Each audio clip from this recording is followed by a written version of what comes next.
You can have a fight or you can have a conversation, and you get to decide which one works better to fit your strategic goal. Because if your goal is to have a fight, there's a lot of ways to do that. But if your goal is to build the human rights movement, you have to change how you weaponize your trauma and your language in the movement. Loretta J. Ross has been active in the movement for reproductive justice since the 1970s. In fact, she and her colleagues actually coined the term in 1994, creating a new framework for activists that went far beyond the pro-choice and pro-life debate. She is one of the founders of Sister Song, a nonprofit that supports the reproductive human rights of people of color.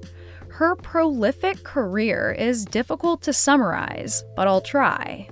She was the director of the Women of Color program for the National Organization for Women, the program director of the Black Women's Health Imperative, the director of projects for the National Anti-Klan Network with a focus on neo-Nazi involvement in anti-abortion violence, and the co-author of Undivided Rights, Women of Color Organizing for Reproductive Justice, and Reproductive Justice, An Introduction, and is currently teaching courses at Smith College and publicly on white supremacy and call-out culture. And all of this only scratches the surface.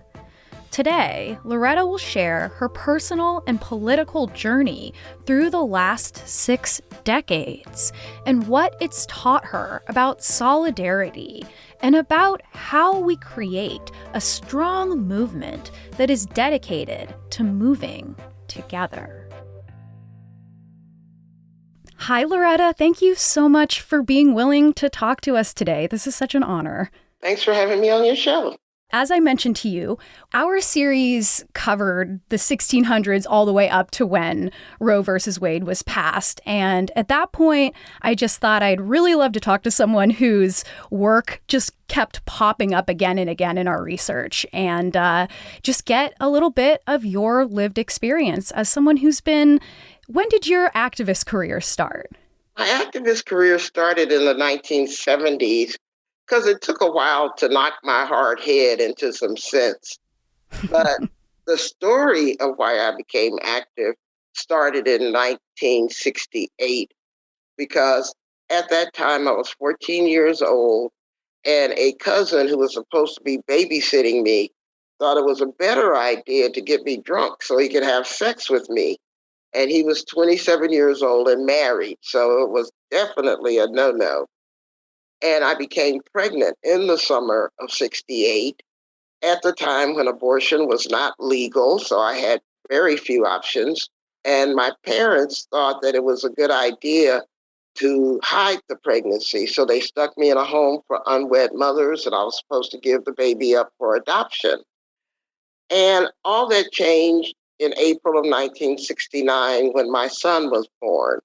I gave birth at a hospital, and I'm sure it was a Catholic hospital, though I don't have any records. So what happened was that the nurses bought me my son the morning after he was born instead of just whisking him away to the adoption agency.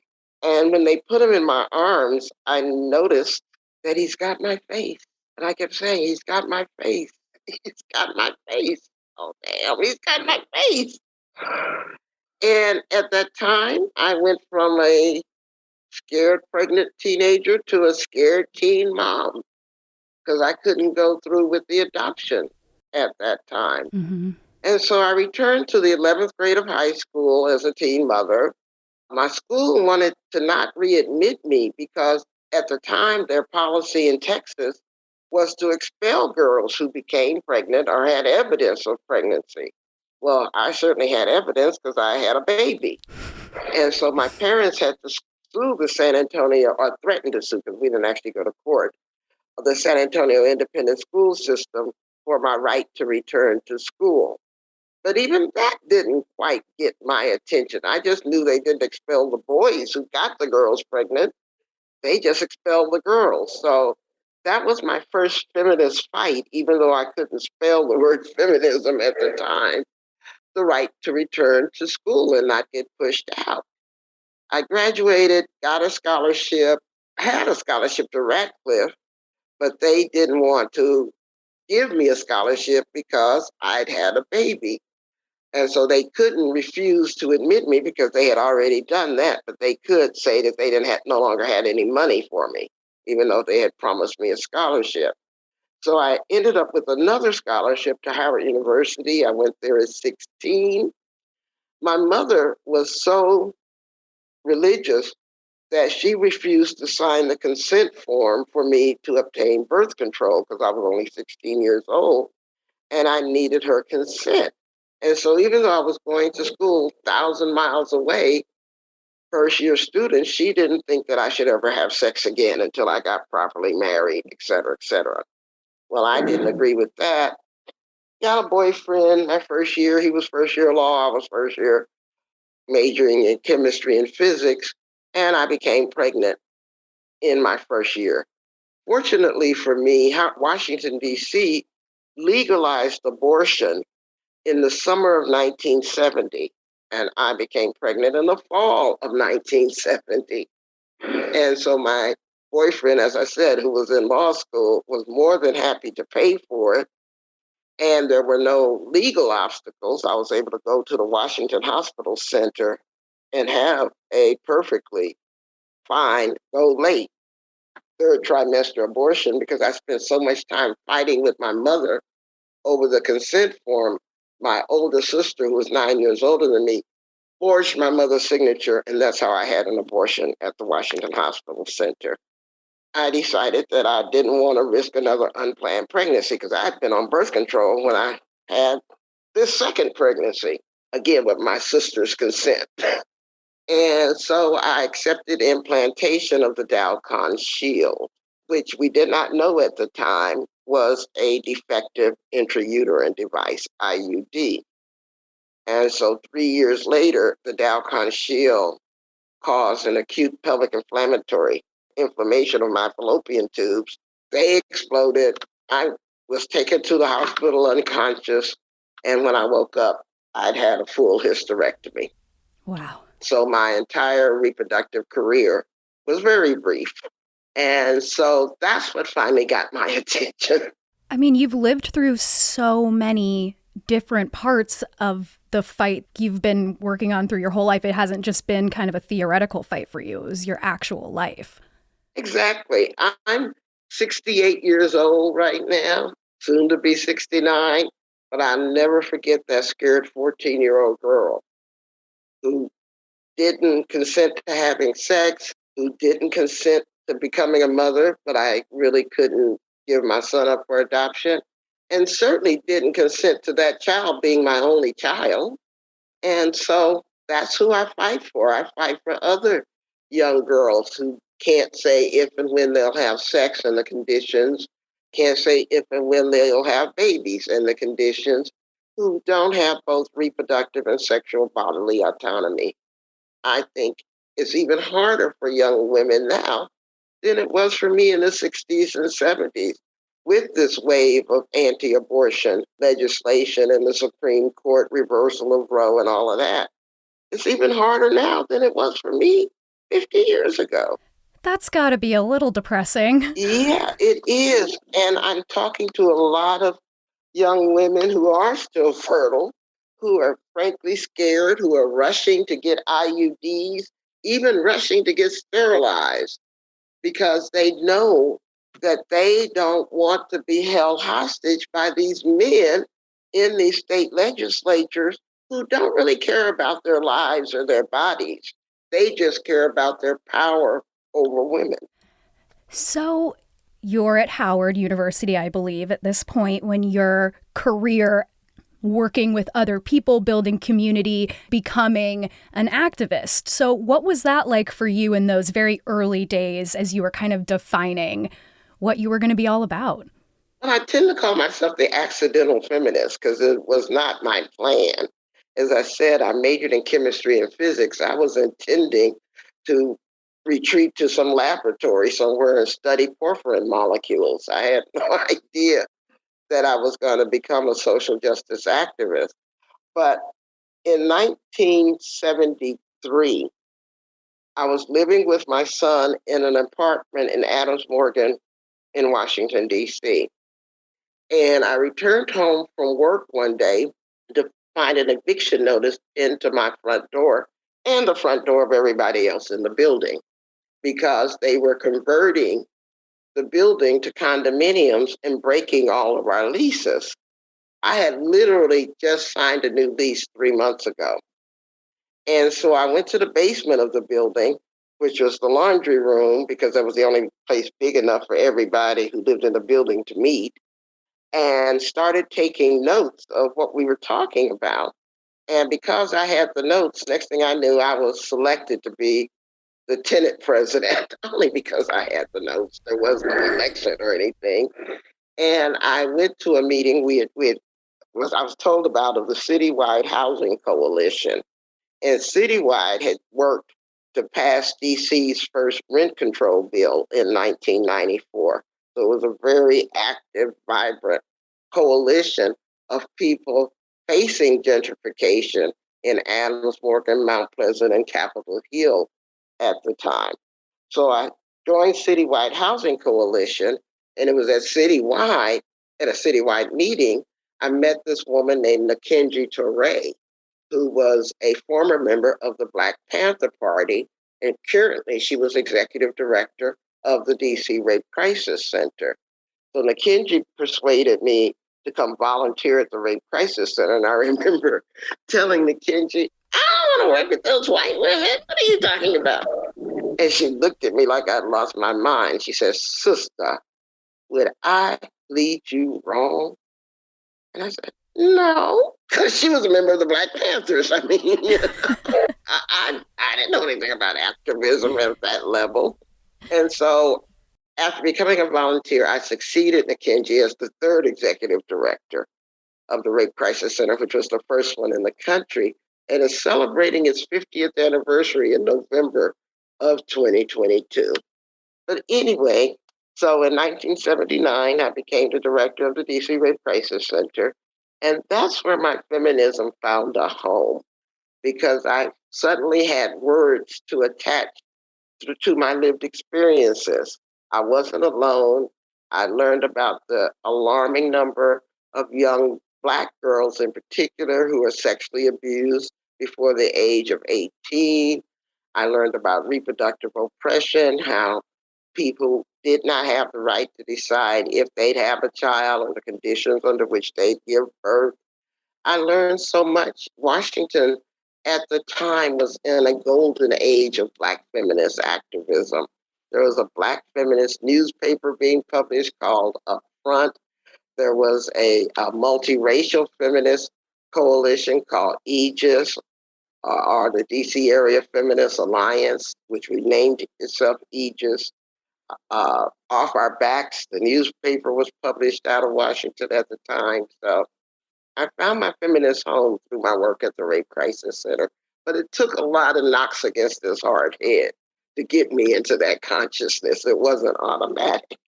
So as you're becoming an activist, I know that you got together with a group of other women to create a different perspective on this pro-choice, pro-life, this argument that we have that tends to ignore a lot of aspects of what you and your colleagues would eventually call reproductive justice. Would you mind talking a little bit about how you worked through that and arrived at that, and what reproductive justice means to you?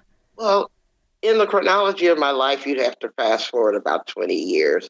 In 1994, June of 1994, I was invited to attend this conference on pro-choice activism sponsored by the Illinois Pro-Choice Alliance and the Ms. Foundation. And Ms. actually gave me a scholarship to attend it. At that conference, we'd heard a representative of the Clinton administration, that's Bill Clinton, and they were talking about their efforts to do healthcare reform. And this representative reported that they decided somewhere in the minds of the Democratic Leadership Council or National Committee or whatever, that if they omitted reproductive health care or at least downplayed it, in healthcare reform, they could lessen Republican opposition to it and increase the chances of the legislation passing. Well, not only was that a suspect strategy where you throw your friends under the bus in order to appease your opponents, the bill actually didn't make sense because then what was left was a very male-centric healthcare plan. Yes, women would benefit from it, but reproductive health care is the number one driver of women to the hospital, to the doctor. And so our first on becoming a woman moment after our periods is our feet up in those stirrups for our pelvic exams. And so a group of 12 Black women who happened to be at the conference met in one of our hotel rooms. And we started analyzing what was wrong with the presentation we'd heard that day. And one of the things we analyzed was that it didn't never made sense to separate abortion from all the other reproductive health care issues that affected women's lives. And in more particular, when you started with the pregnancy, you actually started at the wrong point. And that was the problem with both the pro-choice and the pro-life perspectives. They started with the pregnancy. But we said it's all the things that are going on in the woman's life before she's pregnant that really matter, because that's going to be how she determines whether to keep a planned pregnancy and not turn it into an abortion, or an unplanned pregnancy that may be turned into a wanted child. Because if she doesn't have housing, if she doesn't have health care, if she doesn't have job security, if it'll interfere with her education, if she gets beaten by her boyfriend or her husband, if she says she's pregnant, all of those things determine the outcome of an unplanned pregnancy. And neither the pro-choice or the pro-life movement used an intersectional analysis to look at pregnancy outcomes. And so we coined the concept of reproductive justice by splicing together the term reproductive rights with social justice, because it's all of those social justice issues or human rights issues that actually determine pregnancy outcomes. And then that was in June of 1994. In September of 1994, the United Nations hosted the International Conference on Population and Development in Cairo, Egypt. And I was fortunate enough to have attended that. And in Cairo, I noticed how the global women's health movement used the framework of human rights to make claim to the same things we were pursuing without a lot of success under the limited US Constitution, because there is no real privacy right in the US Constitution, though it was inferred until the Supreme Court just took it away. And there's no right to health care, all of those things. And so when I came back from Cairo, I started articulating reproductive justice as a human rights-based framework that had three main principles: that we joined with the pro-choice movement in fighting for the right not to have children, which is the right to use birth control or abortion or abstinence if you can hang on. I mean, some people say it works. But anyway, that's where our agenda overlaps with the pro-choice movement. But it also overlaps with the pro-life movement, which is to fight for the right to have the children that we want to have and dictate the conditions under which we would have those children. And that would mean using a midwife or a doula, or having your birth plan respected when you went to seek medical care, to refuse unnecessary medical interventions like C-sections and things like that. And then the third principle, again, we felt as Black women was neglected by both the pro-life and the pro-choice movement, was the right to raise our children once they were born in safe and healthy environments. And that enlarged the conversation to bring us into contact with fighting against gun violence, or the school to prison pipeline, or environmental contaminations where our children don't even have clean drinking water or can't afford lead in their bloodstreams, or the food deserts, or the housing scarcity. or the taxation policies that unfairly fund some schools and neglect others. Almost every field of human endeavor affects people's reproductive decisions. And so the right to have a child, a right not to have a child, and the right to raise our children became the core tenets of reproductive justice after Cairo. Then, about a decade later, the LGBTQ movement came about and started intersecting with the reproductive justice movement. I want to bring into mind Carmen Vasquez, who worked at the New York Lesbian and Gay Center, and she worked with us on a document called Causes in Common that talked about how reproductive justice applied to the LGBT movement. And this was, I think, about 2004. And so she started talking about the right to bodily autonomy, gender identity, sexual preference. So she brought sexual rights as part of the human rights framework into more prominence. So now when people talk about reproductive justice, they talk about four principles: the right to have a child, not to have a child, to raise your children, and the right not to have children altogether and express one's gender identity, sexual preference, and sexual pleasure, which is one of my favorites.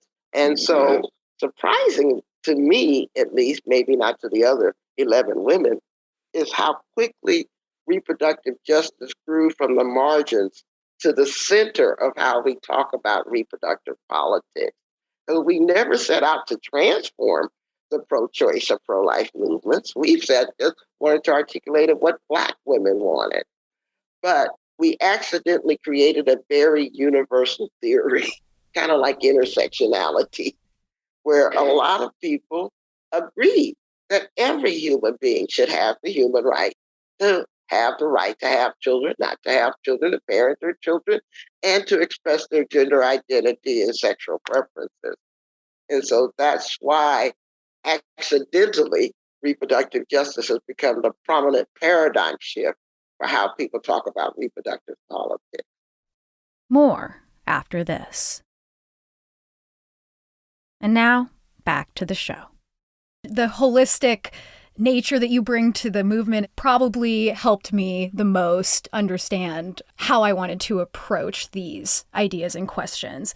And part of that is learning the connections between white supremacy, population, and reproductive justice. And everything I uncovered was just got increasingly stranger, more disturbing, and yet very relevant to this day, I would say, as we move into, I guess, a subtler, what I think is a population project as well in this new world that we're living in, post-Roe being overturned. So I'm wondering, did you see this coming? It's a loaded question, but as someone who's studied what reproduction has meant to the most powerful forces, did you see abortion becoming the battleground that it is right now? Oh, yes, but I'm not alone in that.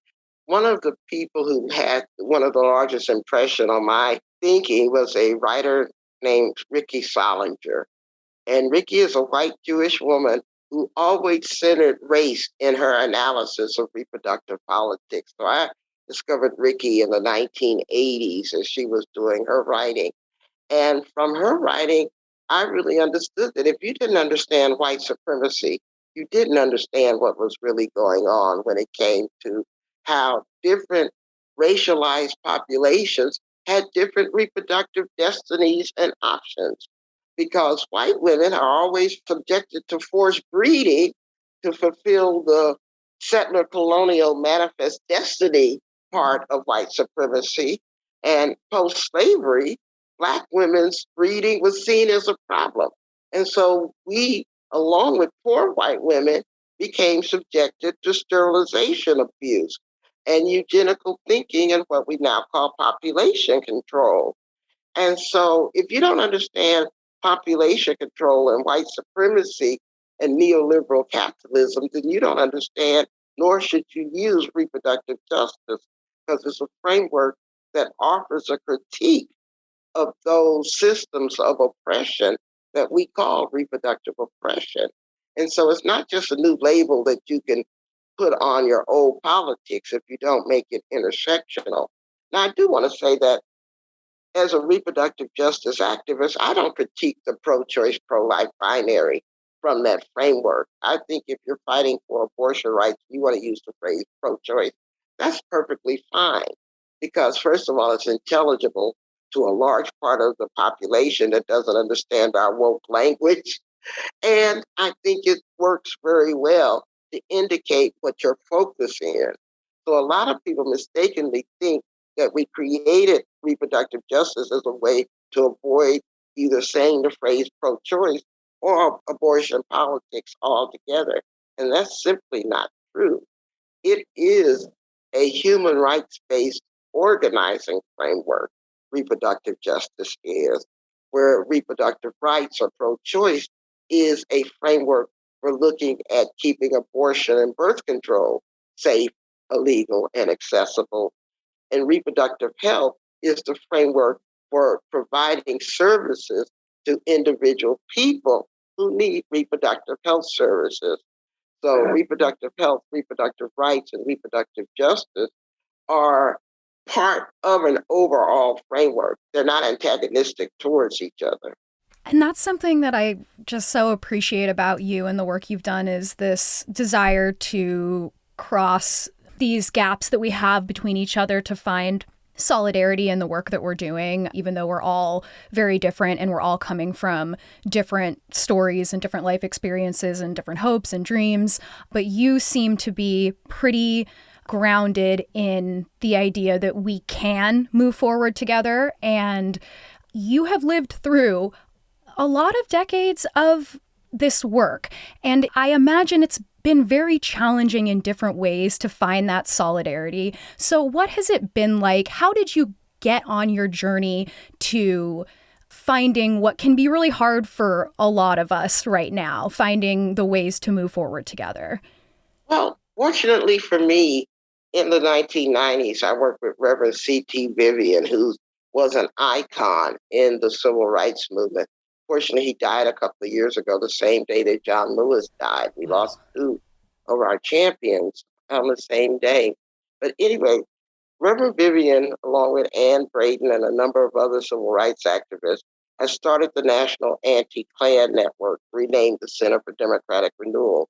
And in 1990, I joined them as their program director. And that was the work that brought me most immediately in contact with understanding the white supremacist movement, the formal white supremacist movement, the Klan, the neo-Nazis, the militias, the anti-Semites, et cetera, et cetera. And Reverend Vivian used to always tell us that when you ask people to give up hate, then you need to be there for them when they do. And I didn't really understand that message, and it was reinforced by Leonard Zeskin, who was our research director, who deprogrammed a lot of people who had left the white supremacist movement. He mainly saw them as human beings who had some messed up lives that he was very interested in understanding and analyzing and fighting. And so being drawn into that work, I found a very surprising capacity within myself to have conversations with people who only wish me harm. These ex-Nazis, these ex-Klansmen, these ex-militia me people. And I began to understand what Reverend Vivian meant, that once you got to know people and see their pain and take their suffering seriously, then you couldn't dehumanize them anymore. You couldn't hate them anymore. And in fact, your level of compassion and empathy would grow as you try to help them reintegrate back into normal society, where most people aren't members of hate groups. Well, that was that work. But one thing I also analyzed as I understood the philosophy of white supremacy is that there's a difference between ideological whiteness or white supremacy as an ideology and whiteness as an identity. And a white identity is just that, an identity, like a Black identity or a female identity. They're all social constructs, made up stuff. But what they produce is the racism, the sexism, the classism, etc., that does so much harm. And so once I understood that you could separate white supremacy as an ideology from whiteness as an identity, I understood that not all white people are white supremacists, and not all white supremacists are white. Because anybody can be an ideological white supremacist. I mean, look at Clarence Thomas or Ben Carson or, Ted Cruz. I mean, these are all ideological white supremacists. And so then my work while I was at the Center for Democratic Renewal was to talk about and teach about how do you develop and build a white identity that I call appropriate whiteness that claims the white identity with pride because you repopulate it by divorcing it from ideological whiteness or the ideology of white supremacy. And so I love this work because it goes beyond that white guilt, white paralysis work, that being ashamed of being white, into repurposing the white identity in the struggle against white supremacy. And I'm having a ball not only talking about it, but I teach about it in my class at Smith College, which is called White Supremacy in the Age of Trump. And these young white kids that enroll in my class, and it's always packed, they are so thankful that they are learning about how to claim their identities without shame, without guilt, without fear, and how they can actually join the legions of white folks. Not a whole lot of them, but every generation has had white folks who have opposed white supremacy. But that knowledge is buried, just like all teaching around critical race theory is attacked right now by the Republicans. And so they're so overjoyed to find out that they can reclaim and repurpose their whiteness in the service of human rights. And I'm having a ball, and I hope they're having a ball. And in that process, that brings me to my next work, which is challenging the call-out culture, because we spend entirely too much time criticizing other people's social justice practices without learning how to build the power to defeat white supremacy and the ravages of neoliberal capitalism and settler colonialism. I know these are in-group words, that people call our woke language, but people have to know the conditions under which they labor, like Paulo Freire said, in order to change those conditions. And so I'm challenging call out culture because I think that there's a risk of us spending too much time splintering as a human rights movement than working together. I actually think that we hold what in poker is called a winning hand, because the people opposed to human rights think they're fighting us, the human rights movement, but they're not. They're actually fighting forces way beyond their control because they're fighting truth, they're fighting time, they're fighting evidence, and they're fighting history, which is why they don't want people to know history. They don't want people to know the truth.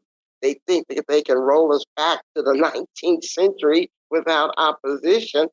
And the reality is that any one of those forces could kick their butt. And so we just have to be clear as a human rights movement that we don't snatch defeat from the jaws of victory. Because if we don't stop this call out culture amongst ourselves, then we will fail to take advantage of the fact that truth, time, evidence, and history is on our side. All we have to do is not self-destruct on the way to victory. I have goosebumps currently, I just like to point out, because one of the things that I noticed when I was reading your work about your criticisms or critiques of call-out culture is the term problematic ally, and then you set that against enemy. So would you want to talk about that? Yes, I think that most people mistakenly think that if people are not perfectly aligned ideologically, that your job is to challenge them and try to increase that alignment until you get 100% agreement. But I challenge that whole perception, and I think it's an underdeveloped and rather naive analysis, because when many different people think many different thoughts, but they move in the same direction, that's a movement. Mm. But when many different people think the same thought and they move in the same direction, that's a cult. And we are not building the human rights cult. We're building the human rights movement, which is comprised of everybody who is your own private mind ally. I mean, for me, one of my so-called problematic, and I don't even like using that word around them, my potential allies would be like the Girl Scouts, for example. I don't think anybody in the Girl Scouts is going to lead a troop to defend an abortion clinic, though I wish they would. And they may not use words like neoliberal capitalism. I know I didn't get those words when I was in the Girl Scouts. But at the same time, they believe in women and girls' empowerment. So that makes them my ally, not my problem. And it's not my job to go to a Girl Scout troop and tell them they're doing everything wrong because they don't use all of this woke language that I use when I'm talking to people who already know this language. Instead, I need to change my register, but not my values, and talk to them in a register that they can hear. And outside of them, there are a lot of people in the middle, what I call the muddled middle, like my parents, who could go to the left or the right, depending on who has the most influence over them based on who they most trust. And when I deal with somebody like that, I abandon all of my left-wing language and I talk about values, the values of being able to raise and provide for your family, or what a safe community looks like, or what the right to food or housing or healthcare looks like. And I find that I can have a lot of influence with people when I speak to their actual needs, leaving all that ideological posturing aside, and show them that fighting for human rights means that you not only feed people when they're hungry, but as a human rights activist, you ask why they're hungry in the first place.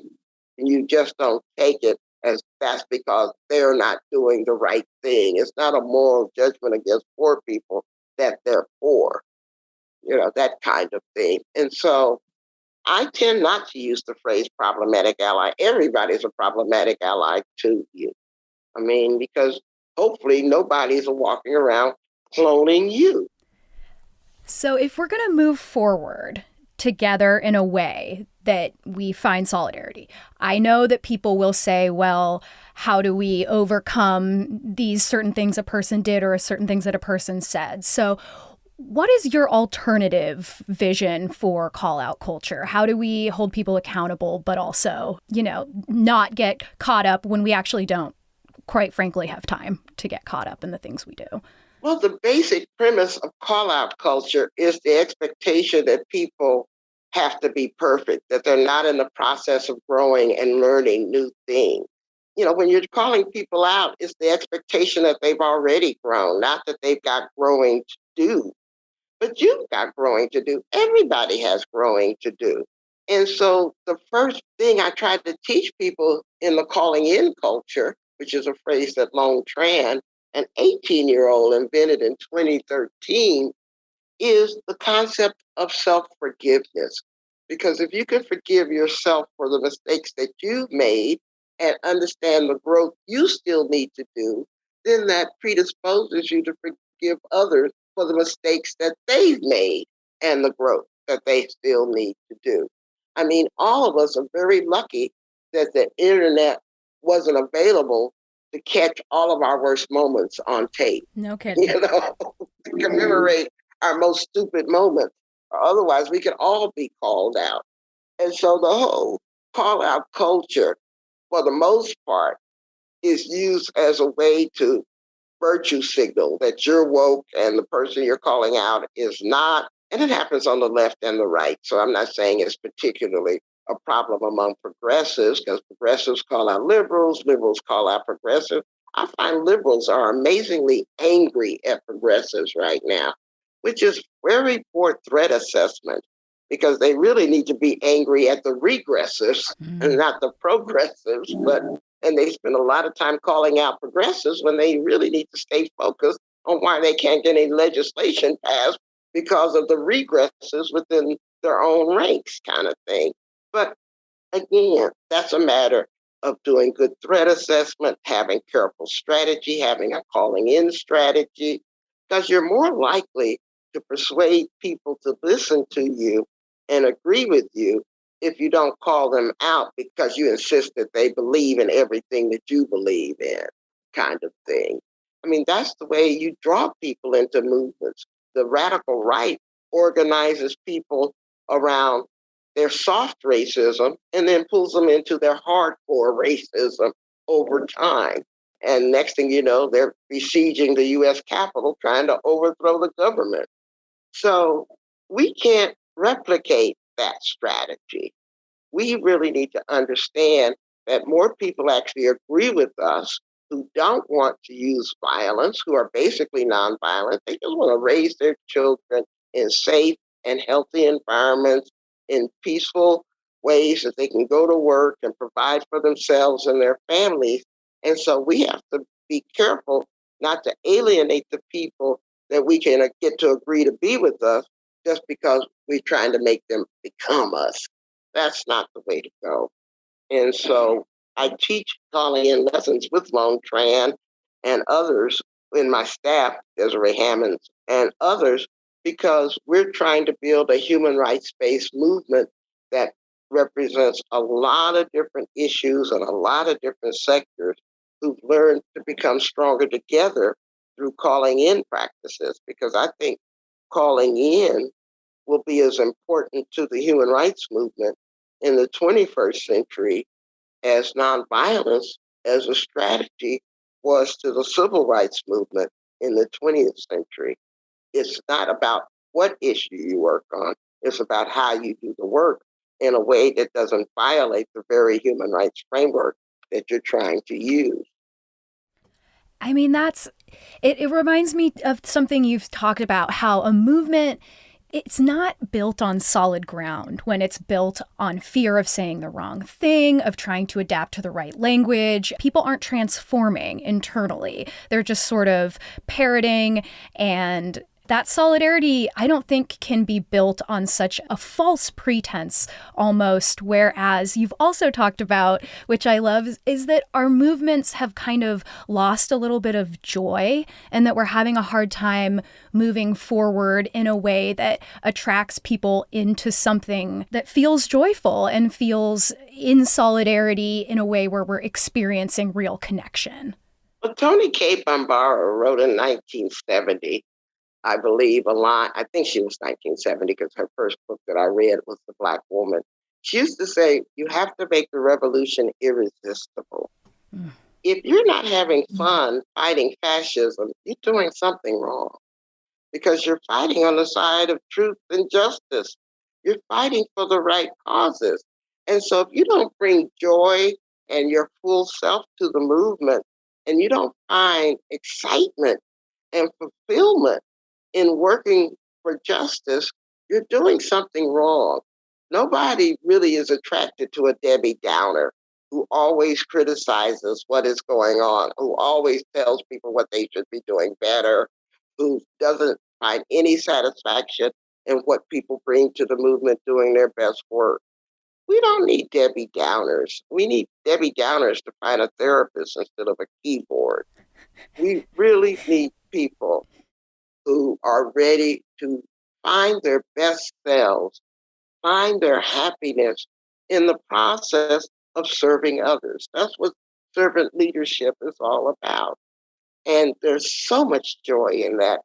And I find that when you serve your people, your every dream and wish will come true. I have found that over 50 years. So some other aphorisms I use is like, you're supposed to party as hard as you work. You should have a toggle switch to turn your consciousness on and off, because sometimes you just want to watch a movie without offering a critical feminist analysis of it. I like Twilight. I'm not really into whether or not Bella's character was sufficiently feminist or not. I mean, really? Kind of think those are the people who alienate more people than they draw in. And we really include them in the movement, but we hope to help them become less unhappy doing the work. How does that look in the classes you've been teaching? How does joy and community happen with your, with your students, with the next generation? Well, once COVID happened, I decided to take my in-class lessons from Smith College online. And so you can always sign up for my classes at my website, lorettajross.com. And since then, since March of 2020, I've developed a team of wonderful people, 50 facilitators and leaders and trainers who are going around teaching people the techniques of calling people in instead of calling them out. And we teach about white supremacy and reproductive justice, a neoliberal capitalism, and all of those things as terms of the topics. But we also teach process. How do you build social justice organizations that don't implode from within because of the call-out culture? How do you affirm people's need? Because the other thing people don't recognize is that traumatized people are the ones who are drawn into human rights work because of what they've been through. But we also teach people what you've been through is not a resume. It's just what you've been through. You still got to learn a lot of stuff, and most importantly, how not to inflict your trauma and do harm to other people that you need to work with. So, if we're moving forward where we are now in what feels very overwhelming and somewhat inaccessible, I would say, to people who have never been involved in really any kind of activism, or especially reproductive justice activism, what do you say to those of us who want to figure out how to invite people into the conversation and into the work? What is your best advice for us? Spend your judgment about their lived experiences the way you want them to spend judgment about yours, because everybody's been through something different that brings them to this moment.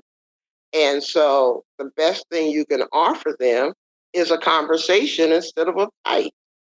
Why don't you tell me more about why you think what you're thinking? You can have a fight or you can have a conversation, and you get to decide which one works better to fit your strategic goals.